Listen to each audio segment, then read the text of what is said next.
אנחנו עברנו, ואתם עברתם. אמא מסתכלת,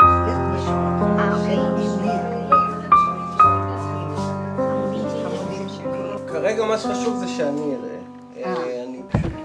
הכל התחיל כשפנו אליי מירה וציפי מעיריית קריית אונו ומהמחלקה לרווחת הגמלאי, ורצו שניצור פה איזשהו פרויקט מיוחד שמלווה ניצולי שואה ביחד עם בני נוער בתיעוד סיפורי החיים של ניצולי השואה ובהמחזתם בעזרת בני הנוער. להפתעתי הצטרפו משהו כמו 40 בני נוער לפגישה הראשונה, שזה היה מאוד מרשים ומאוד התרגשנו, ובררנו מהם את הרציניים ביותר והמחויבים ביותר. כששמעתי את ניר מספר על הפרויקט הזה, היו שני דברים שגרמו לי לרצות להיות בו. מאוד חשוב לי כל הערך המוסף של זה, יותר מאשר לסדר ספרים בספרייה או משהו בסגנון הזה. וגם הקטע של המשחק, שאני מאוד מתחברת ואוהבת לשחק. אני צריכה ללכת לעבוד בשביל להביא לכם אוכל קצת, כי אין לנו אוכל בבית. לא, מאמה, תישארי. אל תלכי. ובעצם יצרנו את הפרויקט הזה שמורכב כרגע מ9 מבוגרים שהולכים לקפה אונו למפגש של ניצולי שואה, ביחד עם 17 בני נוער. חילקנו אותם לקבוצות קטנות, כאשר כל ניצולת שואה יוצרת את הפרויקט עם 2 בני נוער או עם נערה אחת. אני ניצולת שואה, גם בעלי ניצול שואה.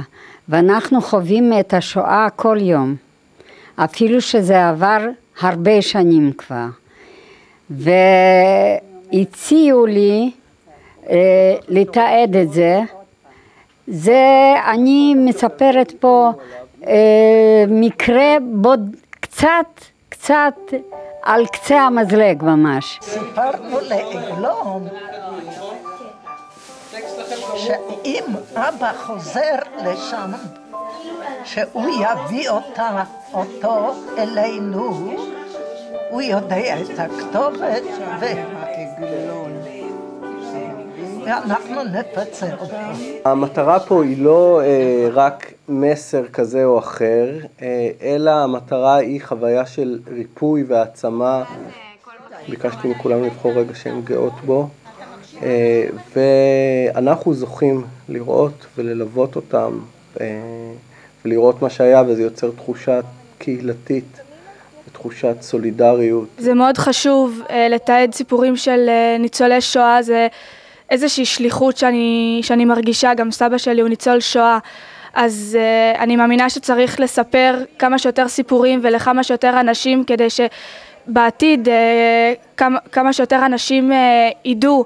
מבחינתי לשחק, אני לא בחוג תיאטרון, אני לא אוהב תיאטרון, אבל אני חושב שלשחק זאת הדרך הכי טובה לחוות משהו, בעיקר שעוד כמה שנים זה כבר לא יהיה. וזה דברים שכן צריך לזכור, גם אם זה לא לפני שנה, שנתיים, אלא לפני כמה שנים. ממני זה בא אישית, סבא שלי היה בשואה, וזה מאוד חשוב לי לראות גם סיפורים אחרים ולחוות את זה. הם כל כך מחוברים לפרויקט, והם לוקחים את זה כל כך ברצינות ובמסירות. כל ניצולות השואה כבר אומרות שהם מצאו נכדים חדשים, שזה ממש יפה לראות. אני לא רוצה למות. אבל כמה פעמים תגידי את זה? לא רוצה למות, אני לא רוצה למות. לי מאוד קשה לשמוע חלק מהסיפורים. סיפור אחד פה הוא על מישהי הסיפור בעצם על בעלה, שאימא שלו בשביל להגן עליו הייתה צריכה לשים אותו בבור בזמן השואה במשך כמה שנים, ונתנה לו אוכל כל פעם בשביל שהוא ינצל. לי יש ילדה בת 2 בערך, אז היה לי מאוד קשה לשמוע את זה. אולי מישהו יכול להגיד לא, זה יום כיפור, אנחנו לא יכולים לשתות. אומרים, לא שומע. אז תוסיפו את זה. אני מאוד מתרגש לראות את שיתוף הפעולה בין המבוגרים לבני הנוער, לראות את מה שזה נותן לניצולות השואה.